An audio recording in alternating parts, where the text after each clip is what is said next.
Hello, this is Demon Phoenix with another part of my Deathmarch New Game Plus walkthrough. This time the last episode of the Hearts of Stone expansion, before we move on to Blood and Wine. Now in the last part we were just finishing off a couple of the missions with completing the quests for Olgerd, and we completed his first two wishes with the Auction House quest and also with the Dead Man's Party quest. Now after we've done those, we've got Scenes from a Marriage, which is to obtain the rose from Iris. And this starts off with the Caretaker fight. I did try out Magic Trap because we had that earlier in the Hearts of Stone walkthrough for trying out against the Toad boss, where it's quite effective against the Toad Prince. I did try it out against Caretaker, but it doesn't really do anything against him, so no need to have that skill. Just drop that one for now again. Because he is a single opponent, even though he will summon things, as you can see here, you can actually kill him well before he even gets to doing summoning, using the same. So here you can just see Magic Trap not doing much.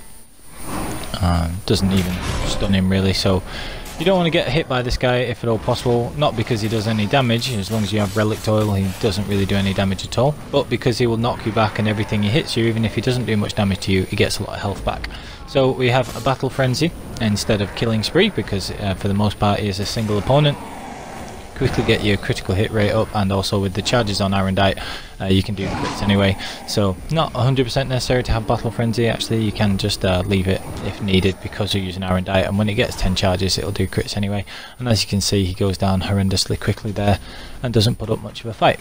So after you've defeated him, skip this little bit of dialogue, and you might as well grab the spade from his corpse, because that is a unique weapon, so you might as well have that.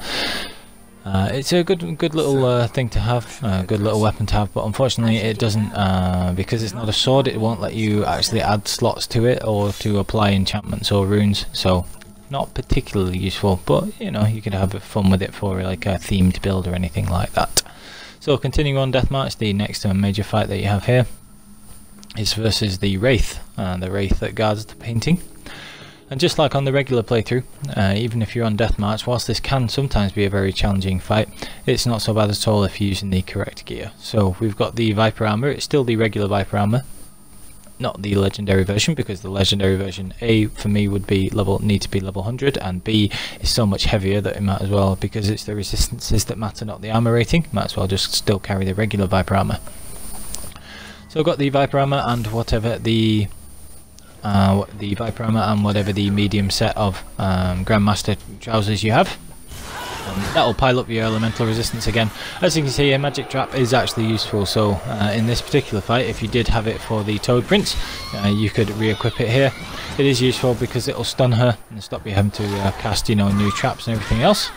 But again, she goes down extremely quickly with the damage from Arendite anyway, and it'll only take 1 or 2 hits on the painting. You can get a good strong strike in it there, then it'll stop her from regenerating any health, and you can very quickly finish her off with Whirl.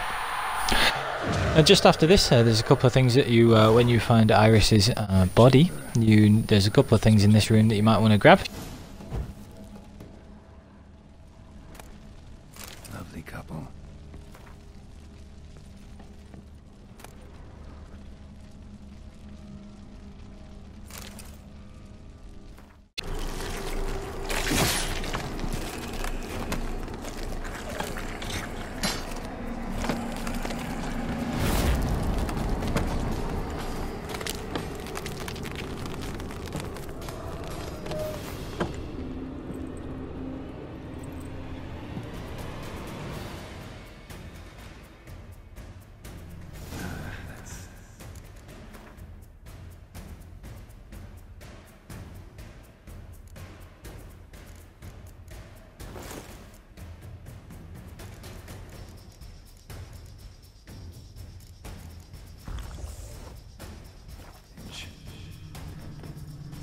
Life in the city.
You under the delusion your has.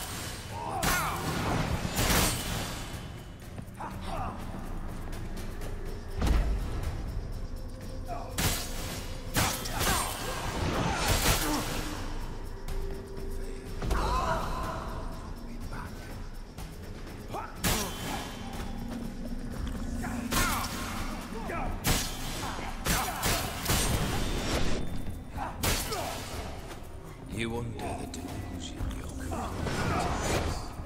Live happily ever after.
You're wanting that achievement for getting all of the defeating all of those ethereals together.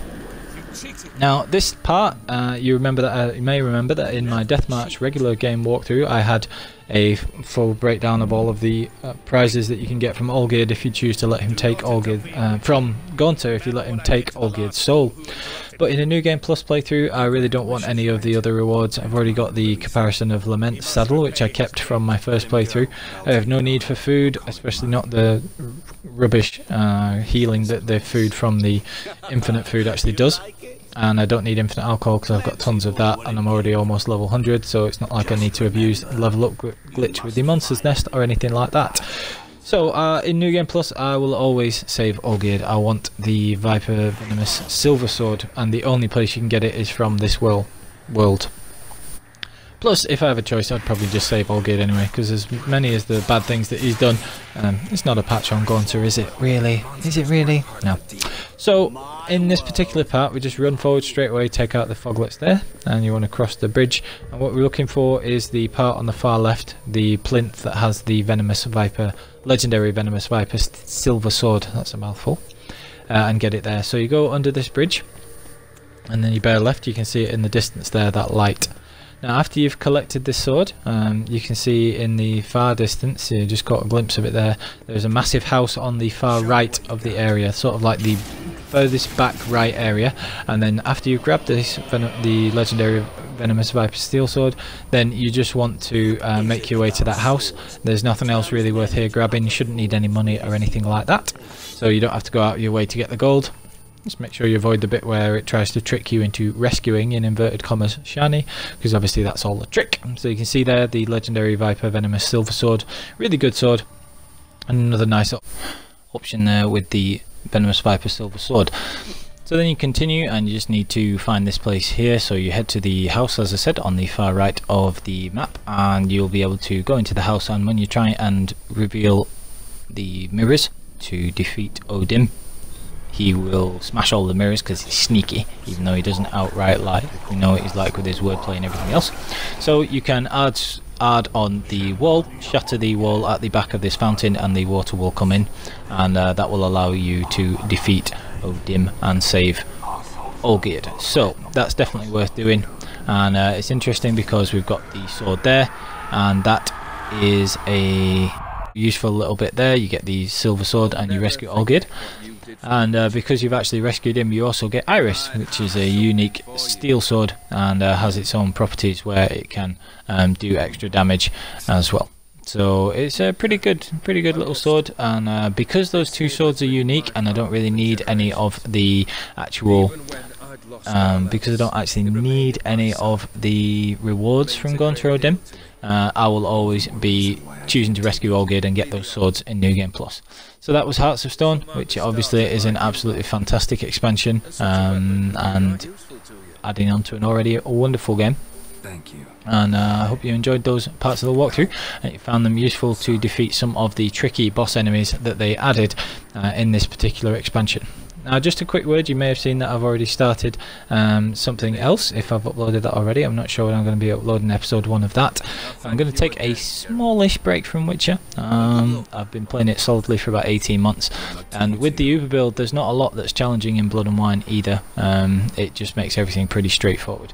So I will be doing the Blood and Wine parts of the walkthrough, but for now I've just finished with Hearts of Stone, and there may be a little bit of a break before I do the Blood and Wine. So I hope you enjoyed the walkthrough. Thank you very much. I will see you later when we return on the path.